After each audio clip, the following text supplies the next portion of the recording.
silence en la mémoire de notre ami Daniel.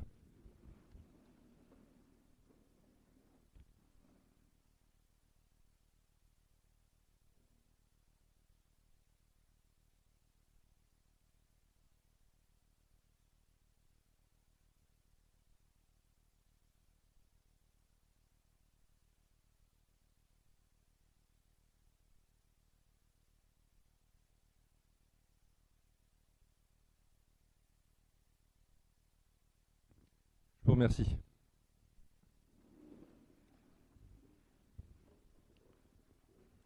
Toujours avant de démarrer le conseil, je vais maintenant féliciter nos nouveaux collègues maires.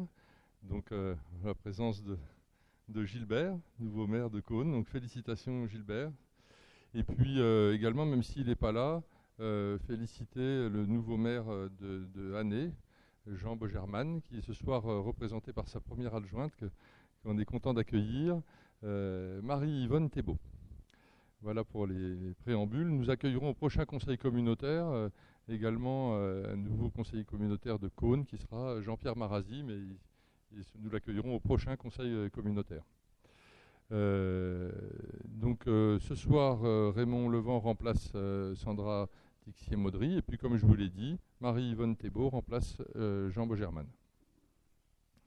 Nous allons excuser Nadège Coquillat ce soir, et puis dans les conseillers ayant donné pouvoir, on a Jackie Scholler qui a donné pouvoir à Jocelyne Verneau, Annie Millard à Martine Leroy, Pascal Knop à Françoise Croté-Fija et Patrick Rapeau à Raymond Levent.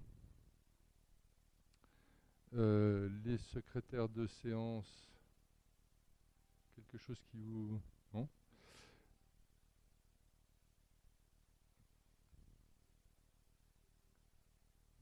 Quelqu'un souhaite intervenir ? Ah oui, oui, oui, bien sûr.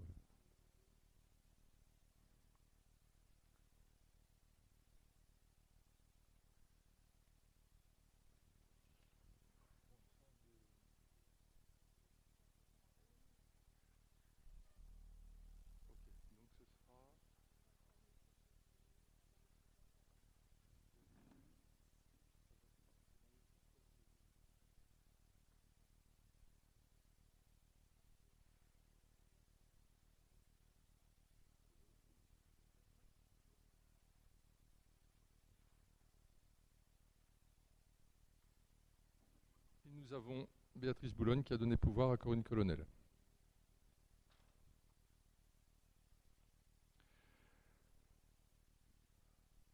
Ensuite, il nous faut nommer le secrétaire de séance. Dans l'ordre de l'Assemblée, ce soir, je vais proposer à Frédéric Cassera d'être secrétaire de séance. Merci. Je vais vous demander si vous avez bien reçu et si vous approuvez le PV de la séance du 15 mai dernier ou si vous souhaitez l'amender, apporter une correction. Écoutez, je ne pense pas. Je vous remercie. Nous allons démarrer l'ordre du jour avec l'administration générale et la modification de la composition du bureau communautaire.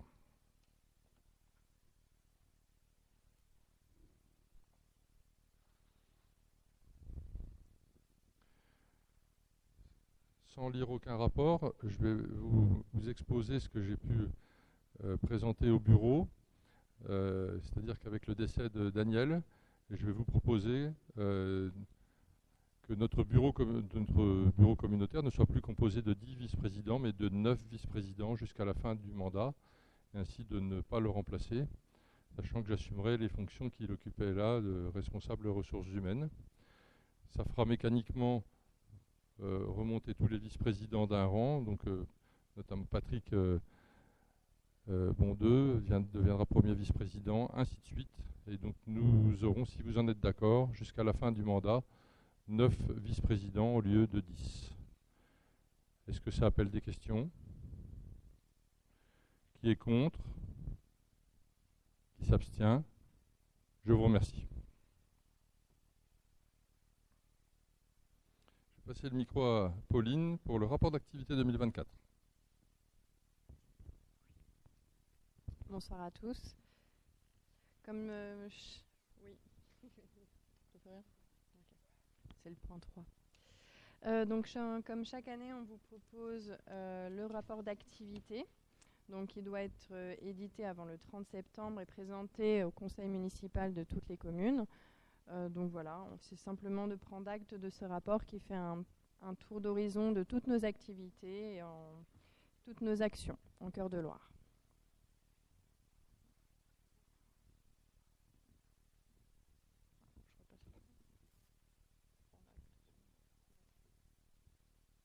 Écoutez, nous prenons acte que le rapport a bien été présenté, vous l'avez. Il est riche, intéressant, donc merci Pauline. Et merci à toute l'équipe de la communication juste derrière vous, qui n'est pas tout à fait au complet, mais presque. Maintenant, une délibération un petit peu particulière, qui est la renonciation d'un bien 100 mètres sur la commune de Pouilly. Alors là, je vais vous l'expliquer, parce que si je vous lis tout, je vais vous perdre. En fait, c'est la première fois du mandat que nous sommes amenés à prendre cette décision. Et à Pouilly, il existe un bien au centre-ville de Pouilly qui appartenait à quelqu'un qui est décédé en 1982 et qui est déclaré maintenant 100 mètres. C'est-à-dire que c'est une personne qui n'avait pas de descendance. Donc naturellement, ce bien peut rentrer dans le domaine communal, la commune ayant délibéré contre. Naturellement derrière, ça peut rentrer dans le patrimoine de la communauté de communes. Donc je vais vous proposer que ça ne rentre pas dans notre patrimoine, puisque c'est une maison en ruine de centre-ville. Est-ce que vous avez des questions? Vous avez bien sûr toute la délibération complète, le lieu, les cadastres, etc. Oui, Raymond, oui.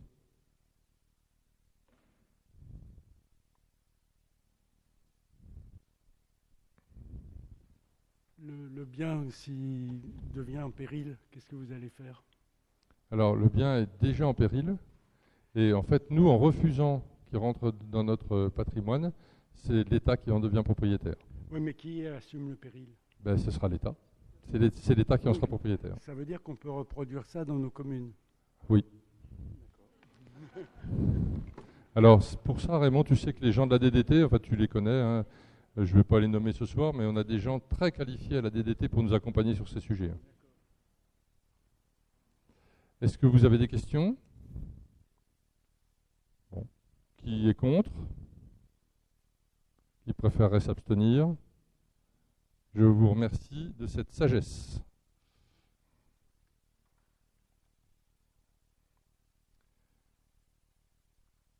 J'aurai ensuite une délibération à vous proposer sur les informations sur les décisions prises par délégation par le président. Donc vous avez eu tout le détail. Est-ce que vous avez des questions? Bon. Qui est contre? Qui s'abstient? Je vous remercie. Maintenant, passer le micro à Patrick pour le projet de construction du pôle viande. Donc, bonsoir à tous. Donc, la délib numéro 5, ça concerne effectivement un projet de construction d'un pôle viande et effectivement définir ce que l'on appelle un concours de maîtrise d'œuvre. Donc, je vous rappelle que le 15 avril 2025, nous étions réunis en conseil communautaire et nous avions approuvé le projet de construction de l'abattoir. Et dans ce cadre, nous devons définir la procédure de concours de maîtrise d'œuvre avec remise de prestations d'un niveau avant-projet sommaire. Donc nous avons 3 choses à définir ce soir. C'est le nombre de participants retenus, le montant de la prime qui sera versée à ces participants, et puis enfin la prime de charge de vacation. C'est les frais de déplacement qu'on donnera aux membres du jury hors collège des élus et membres de la CAO. Parce qu'il y a toujours des gens de l'extérieur qui font partie de ces collèges de concours de maîtrise d'œuvre. Donc ce que vous propose, c'est que pour ce concours, on retienne 3 candidats maximum, et pas plus. Que la prime versé à ces 3 participants soit de 24 000 euros. Donc celui qui sera retenu, lui, il aura la chance d'avoir le projet, et les 2 autres, ayant participé à ce concours, toucheront une prime de 24 000 euros. Et enfin, que la prime de vacation soit de 400 euros par réunion du jury. Plus et les frais de déplacement, bien sûr, sous présentation de justificatifs. Et je vous rappelle, ça ne concerne pas le collège des élus et les membres de la CAO de la communauté de communes. Avez-vous des questions?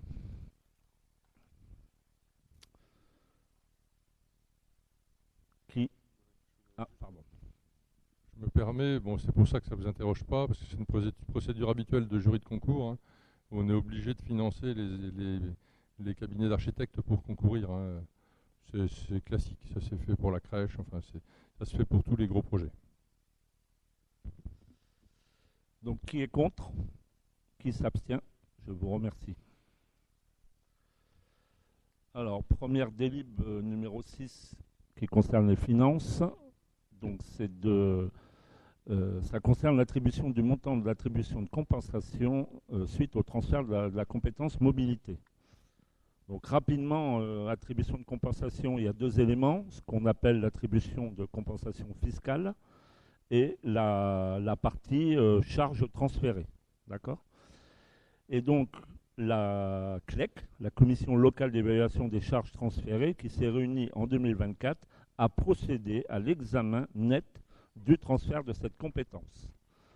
Le rapport de la CLEC a été adopté le 17 décembre 2024 avec les montants suivants. Le coût de fonctionnement annualisé 189 749,67 et le coût d'investissement annualisé 32 189,38. Et quand je parle de ces coûts-là, c'est pour une année complète, bien sûr. Ces rapports ont tous été adoptés à la majorité qualifiée par les conseils municipaux. Il appartient donc maintenant au conseil communautaire d'arrêter ces montants au titre des attributions de compensation. Donc ce soir, ce qu'on vous propose, c'est d'arrêter le nouveau montant des attributions de compensation 2025, mais là c'est le global de la communauté de communes. Donc le chiffre exact en investissement, il sera pour 2025 de 149 099, qui comprend dedans 50% des 32 000 que je vous ai parlé tout à l'heure. Pourquoi? Parce que la compétence s'est faite au 1er juillet 2025. Donc on prend la moitié de l'année pour 2025. Et donc je vous avais annoncé en fonctionnement 189 000, donc on rajoutera la moitié à nos attributions de compensation 2025 de fonctionnement, ce qui fait que le nouveau montant de ces attributions de compensation sont de 3 935 358 euros. Et l'impact, il n'y a qu'une seule commune qui est impactée par ce transfert de compétences et par l'évolution de ces attributions de compensation, c'est bien sûr la ville de Cosne-sur-Loire. Y a-t-il des questions? Ah, c'est 186? Je me suis trompé. J'ai gardé la présentation. Exact. Merci beaucoup, Marie-France. Donc, ce n'est pas 189, c'est 186 749. Merci, Marie-France. Par contre, le chiffre des attributions de compensation globale est bon. Donc, ce qui vous est demandé ce soir, c'est d'arrêter le montant cette fois pour 2025, je viens de vous les donner, et pour 2026. Donc cette fois, on prendra 100% de la mobilité. Donc nos attributions de compensation 2026 passeront en investissement à 133 005 et en fonctionnement à 3 841 983. Et en 2026 comme en 2025, la seule commune impactée par ce changement, c'est la ville de Cosne-sur-Loire.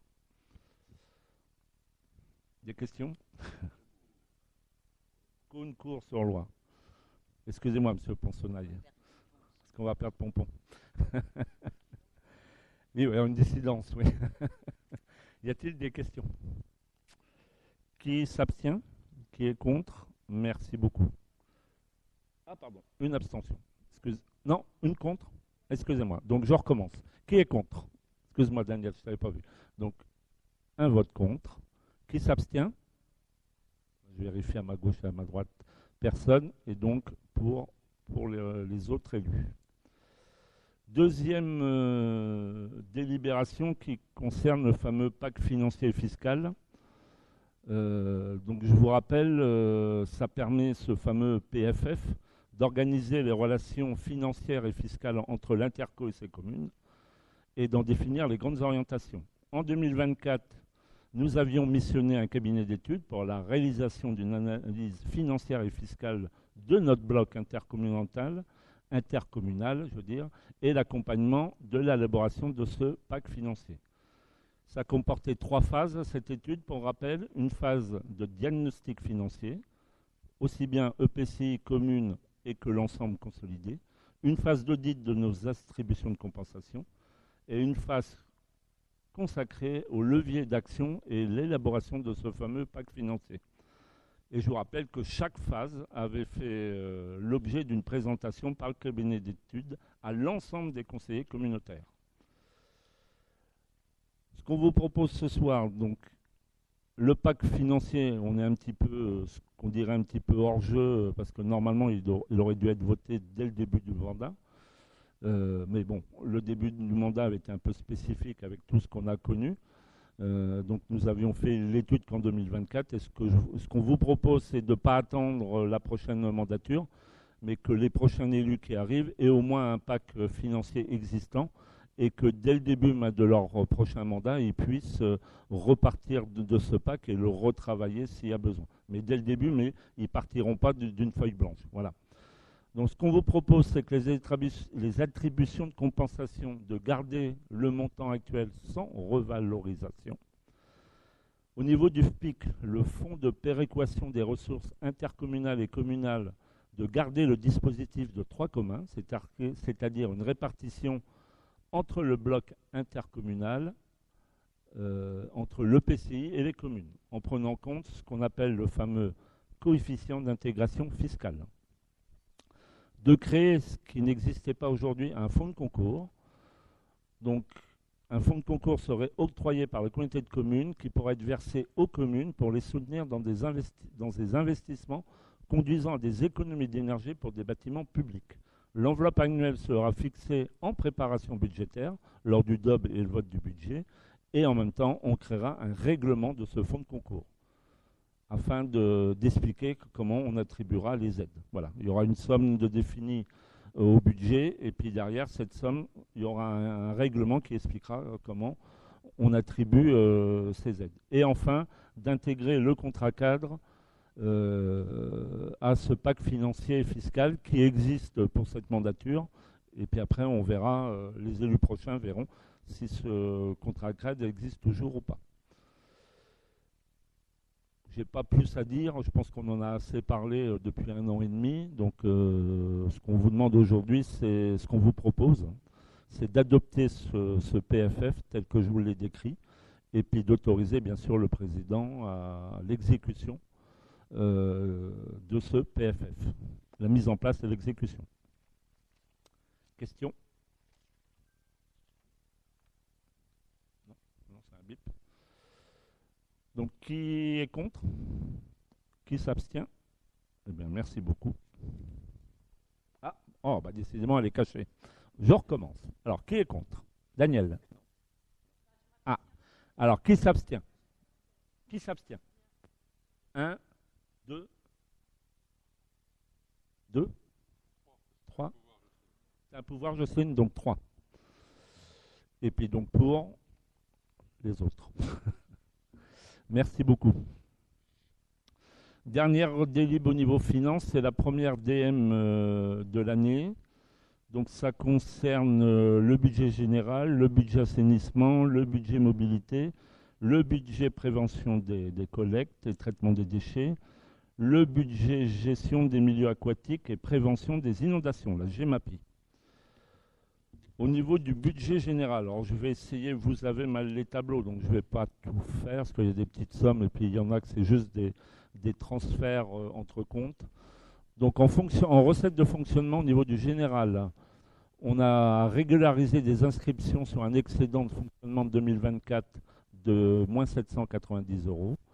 d'augmenter des crédits budgétaires pour la DGF au niveau de la dotation intercommunalité pour 58 992, de diminuer par contre la DGF de compensation de moins 27 312. Donc ça, c'est des...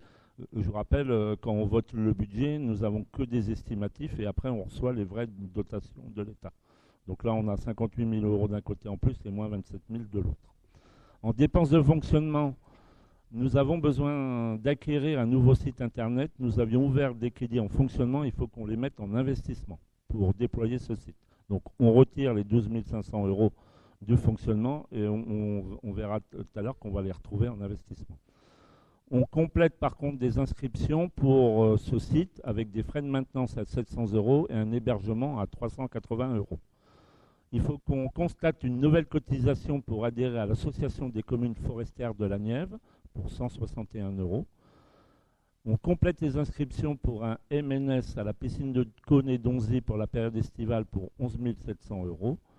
Et il faut qu'on ajuste les inscriptions pour l'assurance dommages et ouvrages de la crèche pour 10 173 euros, enfin plus 10 173. En dépenses et recettes, on a de prévoir des crédits pour annuler un titre qui avait été mis en 2024 pour 3 130 euros. Et puis en investissement, donc en dépenses et recettes d'investissement, on régularise des imputations pour un qui était la réhabilitation du centre social contacté en 2015 pour 4 062 euros, c'était à Donzy. On dépense d'investissement, en transfert de crédit, donc pour l'acquisition d'un nouveau site pour 11 830. On prévoit des crédits pour le changement de Donzy pour 2 190 euros.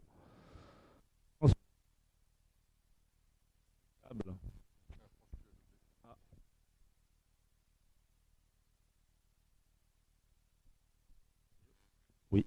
Ah, merci Marie-France. Donc, transfert de crédit entre imputations comptables pour un projet foncier de l'abattoir pour 1 825 euros. Et compléter des inscriptions budgétaires pour les jeux d'eau pour des jeux d'eau à la piscine de Donzy pour plus 6 416 euros. Donc voilà pour le budget, comment ça s'appelle, général. Au niveau de l'assainissement collectif, il s'agit juste d'un transfert de crédit entre chapitres. Vous voyez dans le tableau, on retire 12 400 puis on les remet ailleurs. Donc c'est une écriture comptable. La mobilité, pareil, il faut juste constater la reprise de subventions pour 16 095 euros. Donc on les retrouve en dépenses recettes, en fonctionnement et en investissement. Au niveau des OM, il s'agit de transférer les crédits entre imputations comptables aussi pour les travaux de la déchetterie. En effet, on va lancer une étude de rentabilité pour l'installation d'une ombrière pour le parking de la déchetterie. Donc on a besoin d'avoir ce transfert de crédit. Et puis en même temps, on doit compléter les inscriptions pour l'acquisition d'une benne, parce qu'on avait chiffré dans notre budget une benne à 19 tonnes et on partirait plutôt sur un besoin de 26 tonnes. Donc on a besoin d'avoir une somme différente. Et en plus, on va arrêter de gérer tous ces investissements en APCP parce qu'avec la nouvelle, comment ça s'appelle, M57, c'est très compliqué. Donc on retire tout ce qu'on a progressivement, tout ce qu'on avait mis en APCP pour les mettre en dépenses d'investissement, mais récurrentes, qui est beaucoup plus simple à gérer. Et sur la GEMAPI, c'est exactement ça que l'on fait. Donc les travaux ne seront plus gérés en autorisation de programme, donc APCP, mais en dépenses récurrentes. Donc dans le tableau, vous avez des lignes négatives et on retrouve la même chose en ligne positive sur d'autres comptes. Voilà pour cette DM. Avez-vous des questions?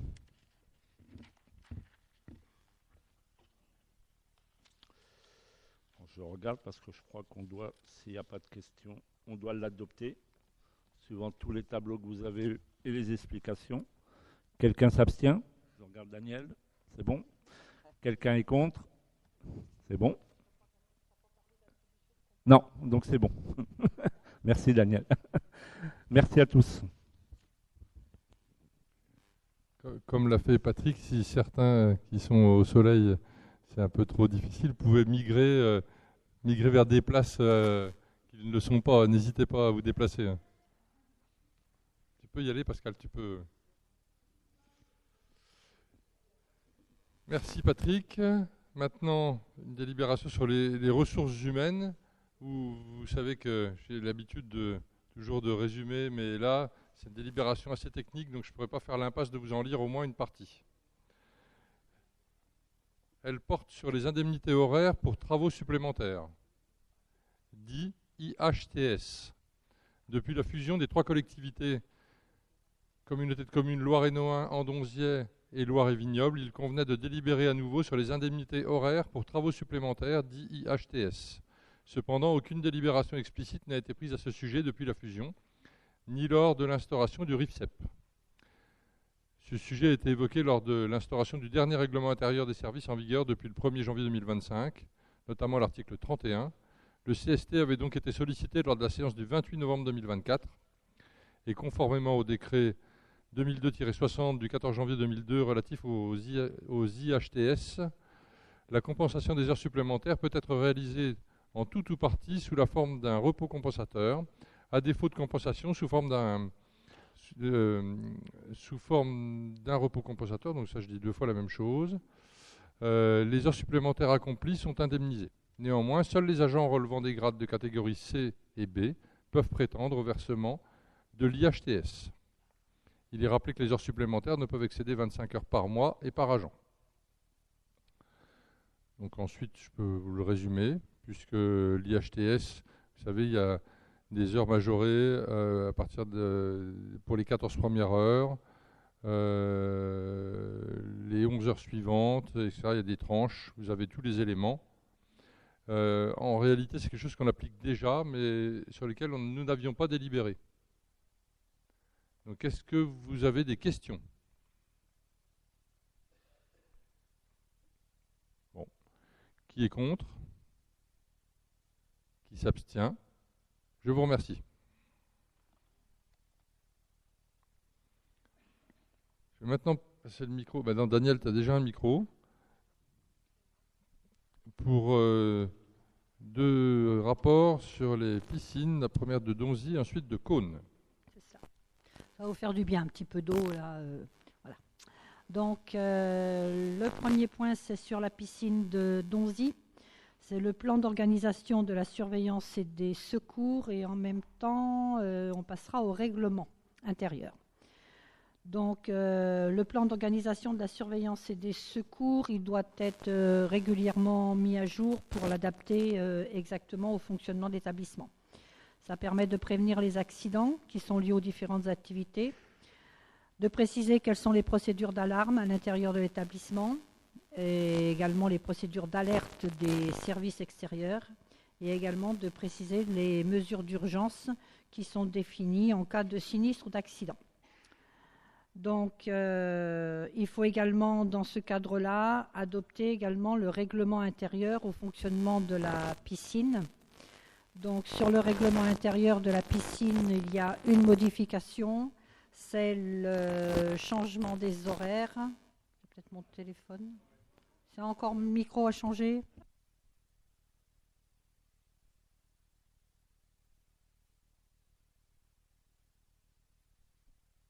Chaleur.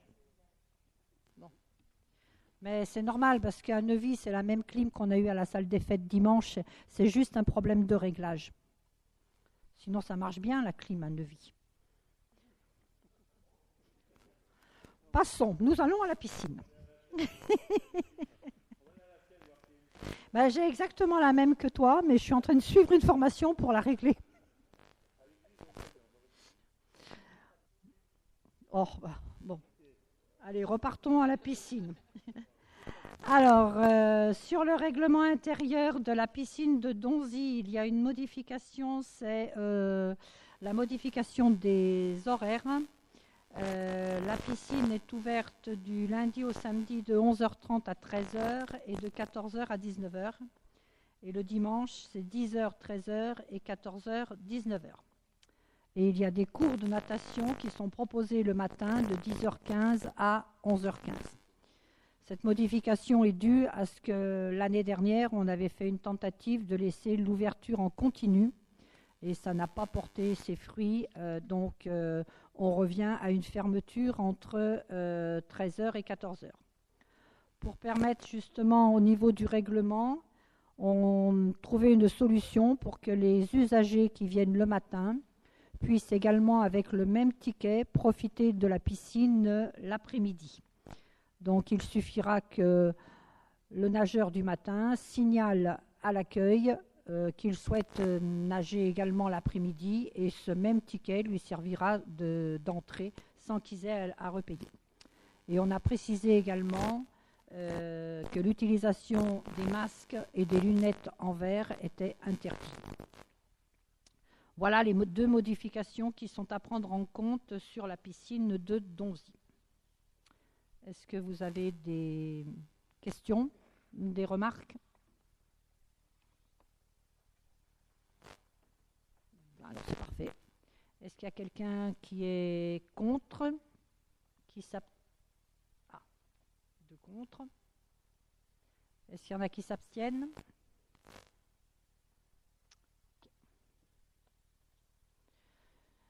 Deuxième point, toujours sur les piscines, mais cette fois-ci la piscine de Caunes. C'est la réactualisation du règlement intérieur, étant donné que la piscine va subir également quelques petites modifications. Donc, il faut revoir au niveau de la piscine de Caunes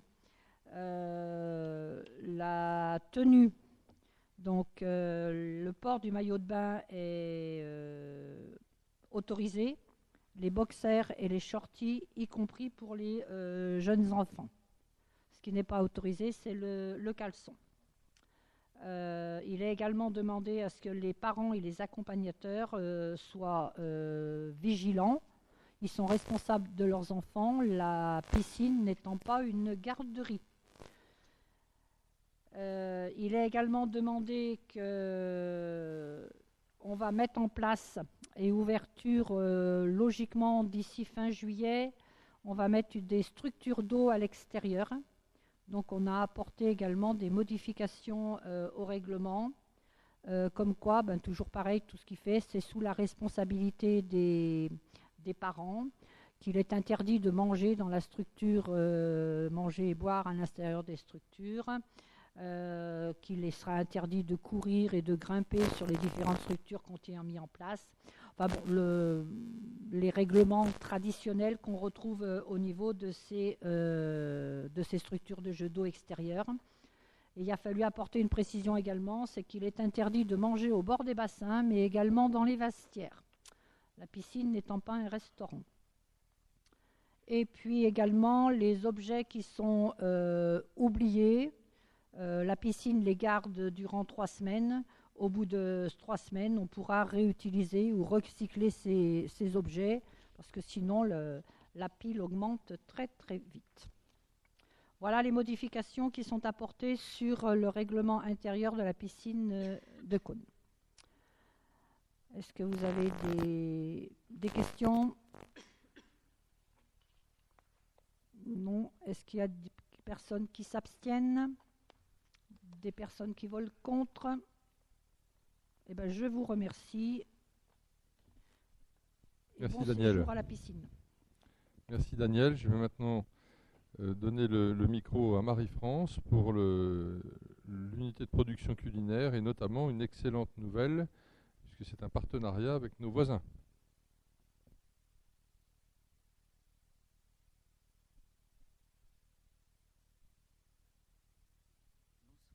Vous m'entendez?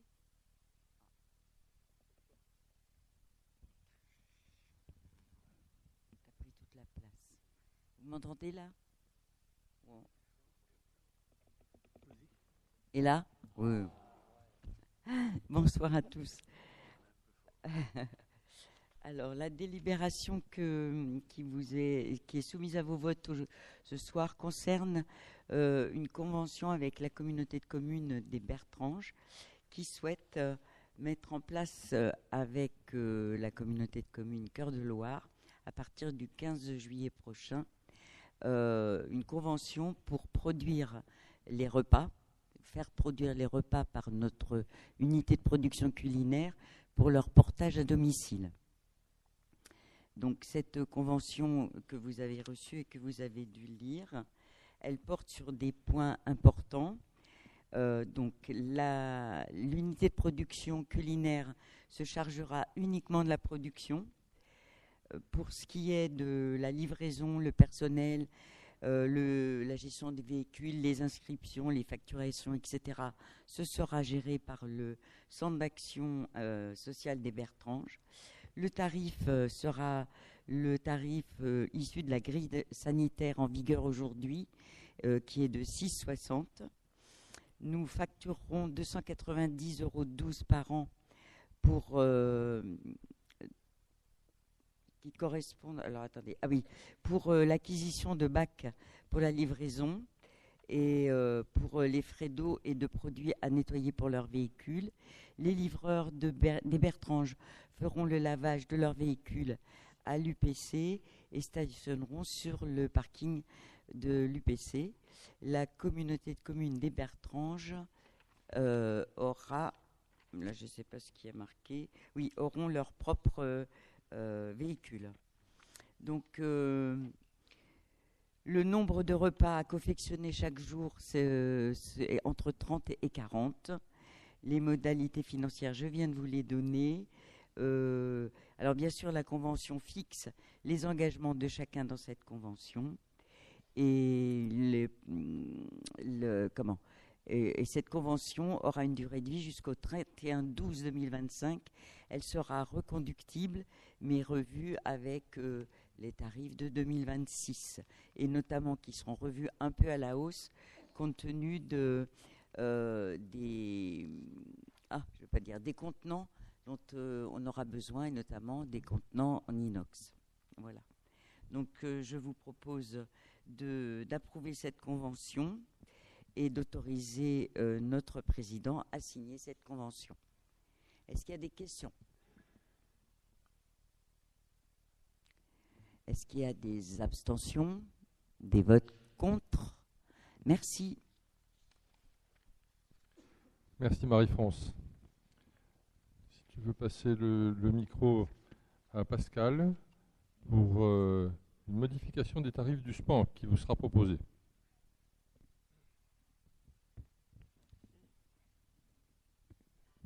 Vous m'entendez là?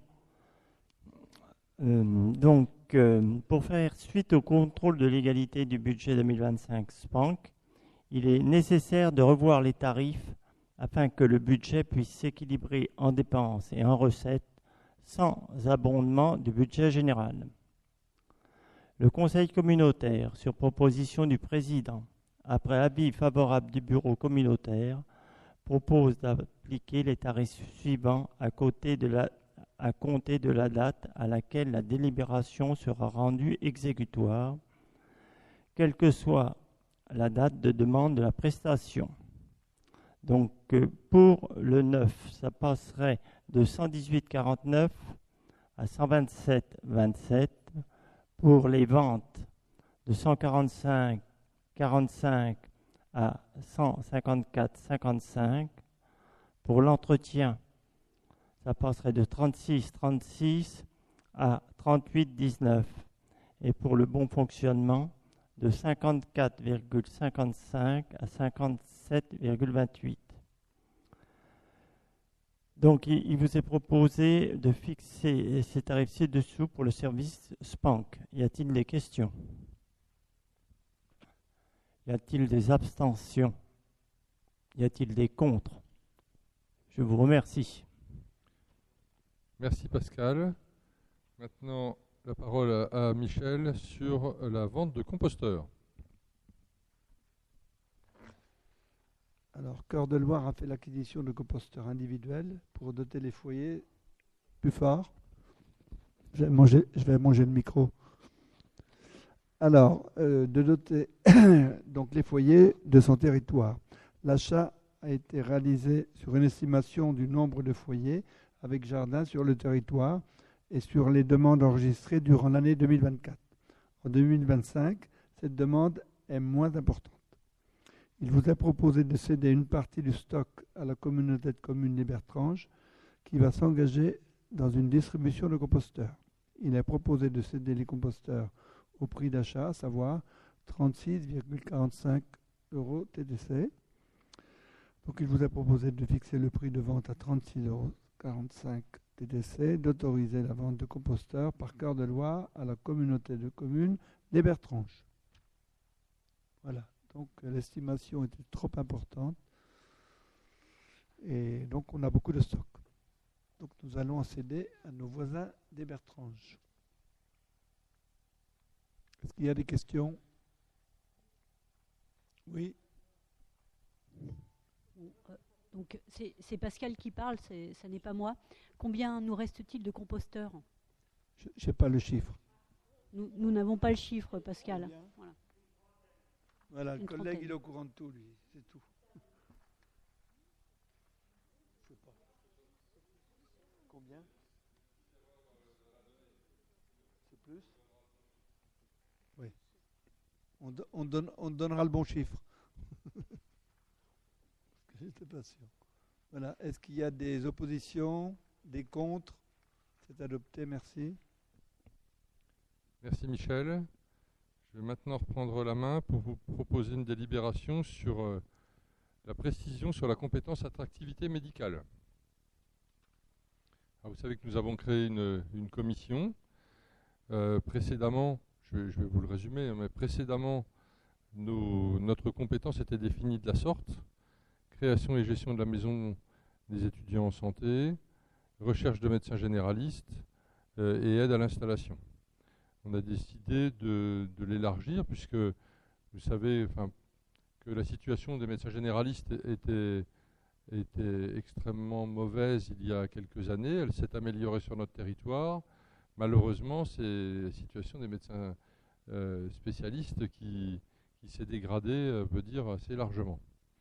D'où la proposition de définir la nouvelle compétence attractivité médicale comme suit: création et gestion de maisons des étudiants en santé, assister les communes dans la recherche de professionnels de santé via notamment le recours à des cabinets de recrutement et à la participation à des salons sur l'attractivité médicale, et accompagner les professionnels de santé dans leur installation en termes d'ingénierie, démarches administratives, accueil des familles. C'est un petit peu élargi, vous l'avez compris. Est-ce que vous avez des questions? Yanis, vous choper un micro.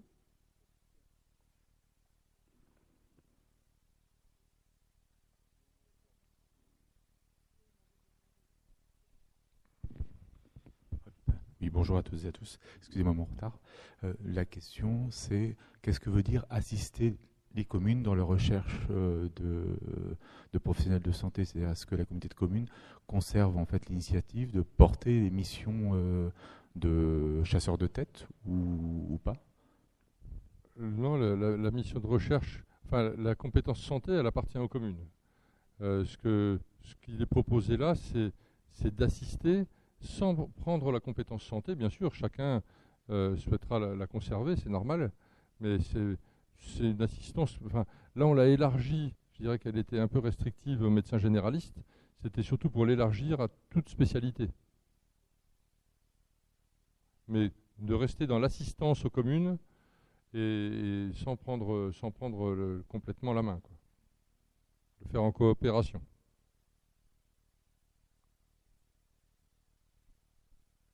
Merci, mais peut-être ma question était... Mais est-ce que la communauté de communes continuera à missionner des chasseurs de tête? C'était ah oui, on se laisse la possibilité de le faire, bien sûr. Oui, ok. Ah oui, tout à fait. Hein. Est-ce qu'il y a d'autres questions? Qui est contre? Qui préférerait s'abstenir? Je vous remercie.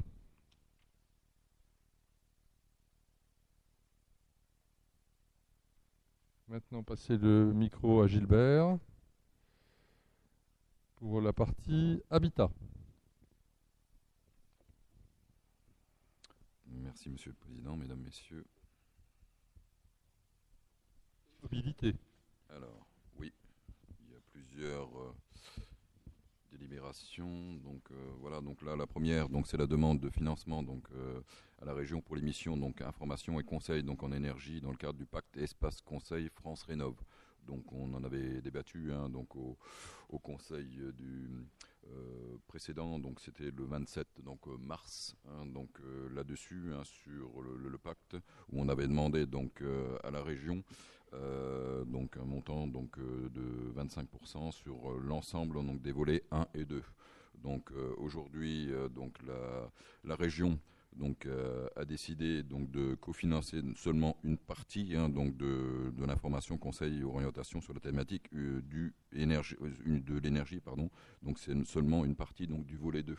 Donc ce qui nous fait donc modifier donc cette demande donc de plan de financement donc à la région toujours donc à hauteur donc de 25%.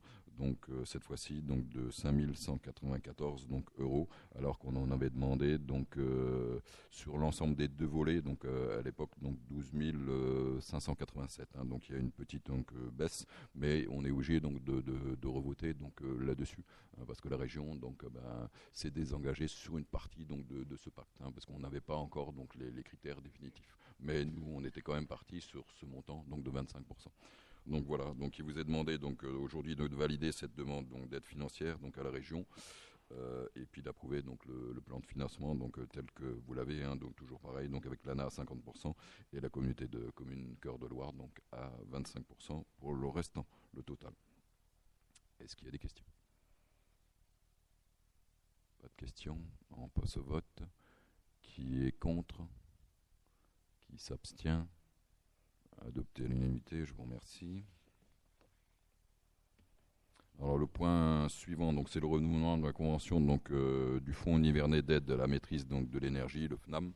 Hein, donc on l'a déjà donc renouvelé, donc vous le savez, mais la caducité prochaine donc de la convention donc en décembre 2025 arrivant, donc il est proposé un renouvellement donc selon les mêmes conditions et jusqu'au 31/12/2026.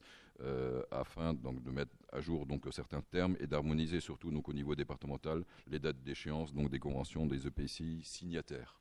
Hein, donc il faut savoir que bon, le fonds FNAM donc en chiffre depuis 2019 donc c'est 135 ménages donc accompagnés, 31 dossiers donc travaux confinancés, 20 000 euros d'aide donc de Cœur de Loire engagés pour 682 283 donc euros de travaux réalisés. Et sachant que le montant médian de la subvention au Cœur de Loire est de 700 euros. Donc aujourd'hui, hein, donc, le montant donc, d'aide a été augmenté. Hein, donc il est à 1 000 euros donc, par ménage sur une durée donc, de 5 ans selon l'application donc, du règlement donc, de fonctionnement. Voilà. Est-ce que vous avez des questions là-dessus, des précisions? Bien, on passe au vote. Qui est contre? Qui s'abstient? Adopté à l'unanimité, je vous remercie. Alors, point suivant, c'est l'adoption donc du règlement intérieur du service de transport urbain de personnes, donc le STIC. Donc, vous savez tous que le STIC donc, a été transféré à la communauté de communes officiellement donc, le 1er juillet. Voilà, donc il est en route hein, depuis le 2 juillet, donc ça fonctionne exactement de la même façon donc à l'heure actuelle que ce que ça faisait donc avant, hein, bien sûr, avec les chauffeurs donc qui sont présents, avec une petite modification donc au niveau donc des horaires donc de bus, hein, donc tout a été transmis, il y a eu des infos donc là-dessus, communication donc sur cela. Voilà. Donc aujourd'hui, il s'agit d'adopter donc le projet donc de règlement intérieur du service de transport urbain de personnes qui est annexé donc bien sûr à la présente délibération que vous avez tous donc eu. Hein. Il y a pas de changement donc sur cela. Donc on refait la même chose que ce qui existait, hein, donc c'est-à-dire les modalités des usagers par rapport donc à la montée donc dans les bus hein, et tout ce qui concerne donc les bus autour, hein, le stick, le fameux stick, le papillon, hein, plus précisément. Est-ce que vous avez des questions là-dessus? Pas de questions. Bien, on va passer au vote. Qui est contre? Qui s'abstient? Adopté à l'unanimité, je vous remercie. Alors, point suivant, donc c'est l'adoption du statut de partenaire associé au contrat opérationnel de mobilité, donc de l'Auxerrois, Tonnerrois, Puisé, Avallonnais et Chablisien. Vous allez comprendre donc pourquoi. Donc la région Bourgogne-Franche-Comté s'attache à organiser et harmoniser les compétences en matière de mobilité entre toutes les autorités concernées. Et à l'échelle des bassins de mobilité, cette coordination se concrétise par la mise en place d'un contrat opérationnel de mobilité. Et à la suite des échanges engagés depuis 2020, la région a choisi de structurer ce contrat en 2 temps. Donc un état des lieux partagé des offres, services et projets existants, et une phase opérationnelle visant à définir des actions concrètes et coordonnées pour améliorer la mobilité. Donc ce travail collaboratif permet de construire une vision commune et cohérente de la mobilité à l'échelle du bassin. Donc dans cette dynamique, c'est la région qui sollicite la communauté de communes Cœur de Loire pour qu'elle devienne partenaire associé du contrat opérationnel de mobilité couvrant donc les territoires de l'Auxerrois, du Tonnerrois, de la Puisée, de l'Avallonnais et du Chablisien. Et ce statut vise à formaliser la coopération entre les acteurs du bassin et ceux des territoires voisins confrontés à des enjeux similaires. Donc voilà, donc c'est la région qui nous demande ça dans le cadre de notre plan de mobilité simplifié qu'on a tous adopté il y a quelque temps déjà. Voilà. Est-ce que vous avez des questions? Pardon? À Chablisien, oui. Bien, pas d'autres remarques, on va passer au vote. Qui est contre? Qui s'abstient? Adopté à l'unanimité, je vous remercie. Merci Gilbert. Je vais maintenant passer au rapport sur la signature de la convention chapeau de l'opération de revitalisation de territoire, dite ORT, extension aux communes de Donzy, Neuvy et Pouilly. Alors, une fois de plus, délibération assez technique, donc je vous en lise une partie. Dans le cadre de la politique nationale de revitalisation des centralités, la communauté de communes Cœur de Loire a engagé en 2021 un partenariat avec l'État et la commune de Caunes-Cours-sur-Loire, une ORT visant à redynamiser le centre-ville de Caunes et à soutenir le développement harmonieux de l'ensemble du territoire. Les premiers résultats de cette démarche confirment son intérêt: mobilisation accrue des partenaires, accompagnement renforcé des porteurs de projets publics et privés, levier pour accéder à des dispositifs spécifiques de financement, notamment dans le cadre du programme Petites Villes de demain, et meilleure coordination des politiques d'aménagement d'habitat, de commerce et de mobilité. Forte de cette dynamique, les communes de Donzy, Neuvy-sur-Loire et Pouilly-sur-Loire ont exprimé leur volonté de s'inscrire à leur tour dans une démarche structurante. Ces 3 communes ont déjà engagé des démarches de revitalisation de leur centre-bourg au travers des études de diagnostic et des plans d'action. L'intégration dans la convention ORT permet de structurer et de renforcer la stratégie de revitalisation déjà engagée par les 3 communes.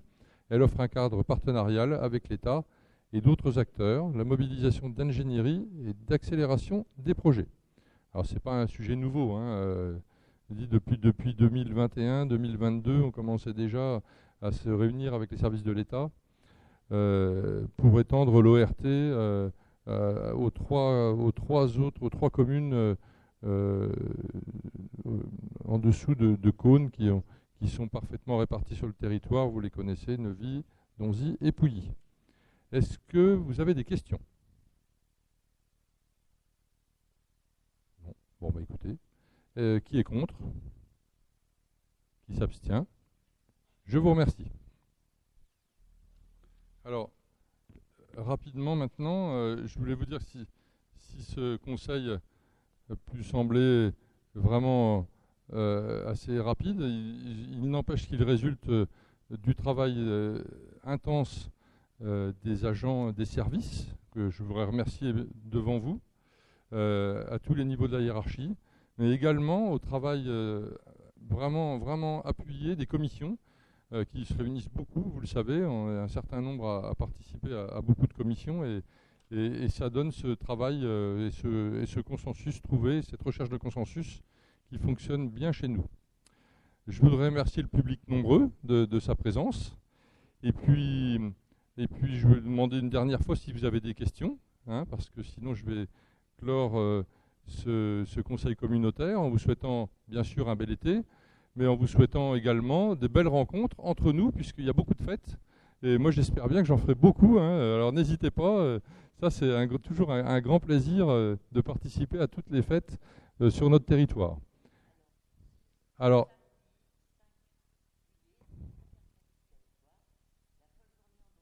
À partir de 16 heures. est-ce que vous avez d'autres annonces à faire? Raymond?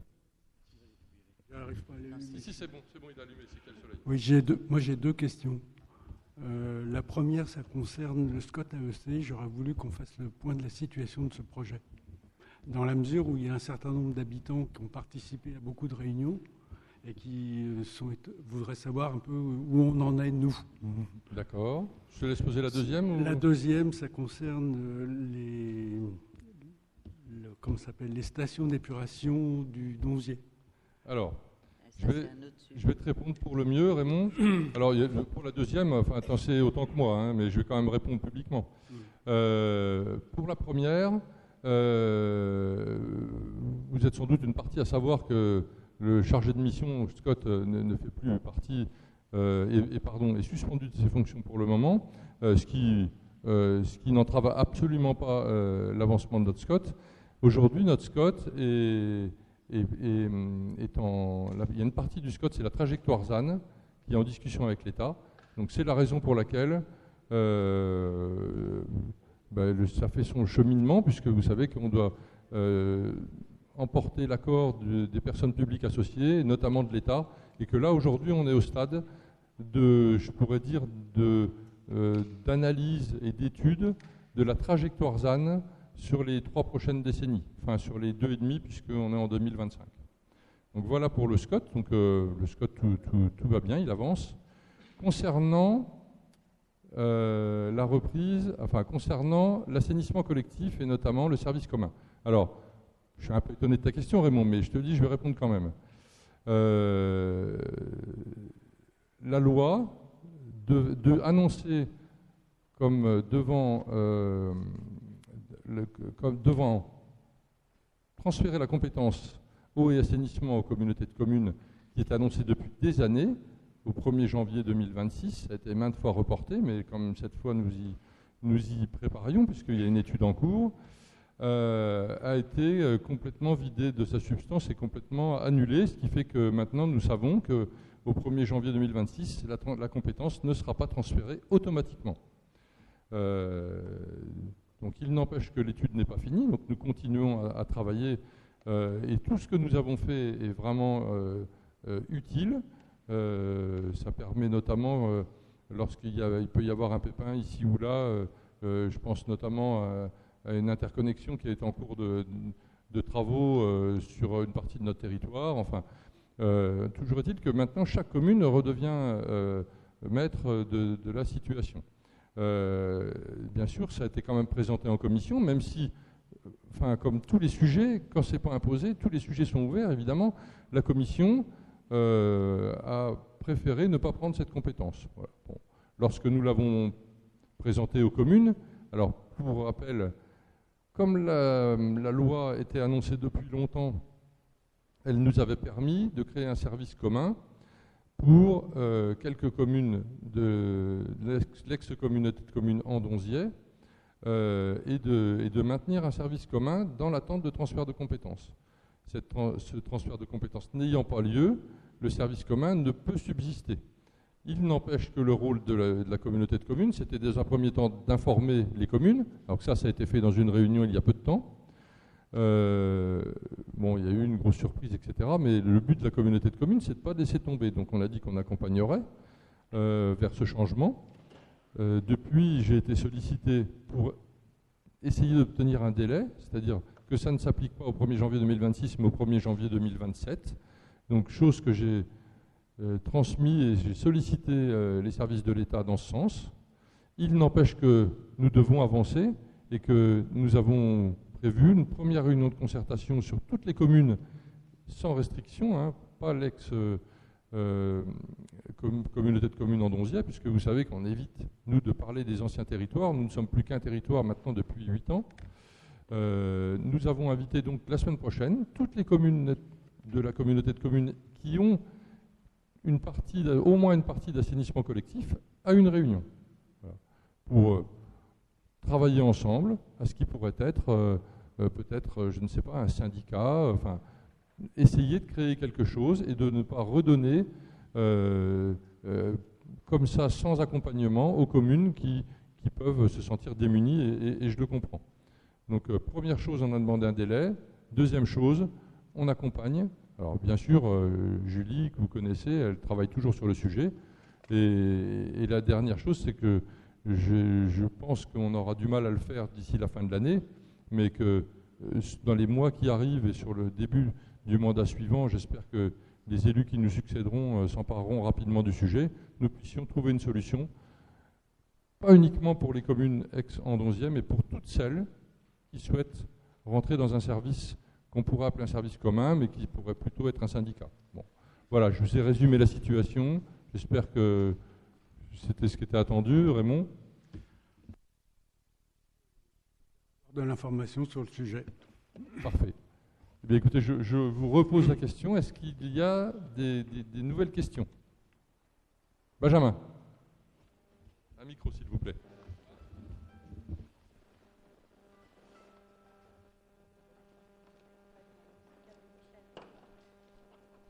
Oui, comme on est en train de parler des festivités, j'aimerais bien qu'on mette sur le tapis le comice de 2027 pour Pouilly.